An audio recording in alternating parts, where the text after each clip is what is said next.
आचार्य चाणक्य जी ने महिलाओं और पुरुष को कुछ ऐसे खास कामों के बारे में बताया जिन्हें हमेशा दोनों को अलग अलग करना चाहिए।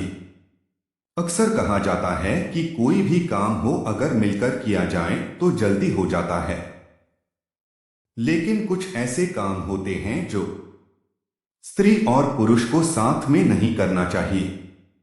चाणक्य ने कुछ अपने नीतियों में बताया कि कुछ काम ऐसे होते हैं जो महिला और पुरुष को अलग अलग ही करना चाहिए। अगर महिलाएं और पुरुष यह तीन काम साथ साथ करते हैं तो कुछ मुसीबतें खड़ी हो सकती हैं। तो चलिए जानते हैं कि तीन कौन कौन से काम है जो महिला और पुरुष को अलग अलग करना चाहिए। नंबर एक, आचार्य चाणक्य जी ने बताया कि महिला और पुरुष को तपस्या हमेशा अलग अलग ही करनी चाहिए। अलग अलग तपस्या करने से मन नहीं भटकता।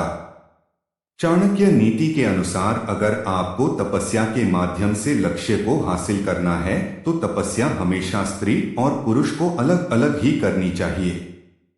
नंबर दो, दो या दो से अधिक एक साथ बैठकर पढ़ाई नहीं करनी चाहिए क्योंकि इससे हमारा ध्यान भटकता है। इसलिए हमें कभी ज्यादा लोगों के साथ पढ़ाई नहीं करनी चाहिए। अगर पढ़ाई ठीक से करनी है तो स्त्री और पुरुष को हमेशा अलग अलग पढ़ाई करनी चाहिए जिससे हमारा मन नहीं भटकता और पढ़ाई अच्छे से होती है।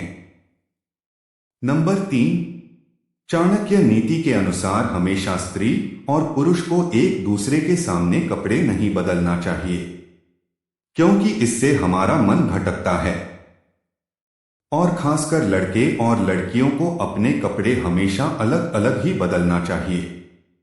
और ऐसे भी हमें भूल कर भी नहीं देखना चाहिए अगर कोई लड़की या महिला कपड़े बदल रही हो तो या ठीक कर रही हो। तो यह थे चाणक्य के तीन महत्वपूर्ण उपाय। इन तीनों कामों से हमें हमेशा सावधान रहना चाहिए।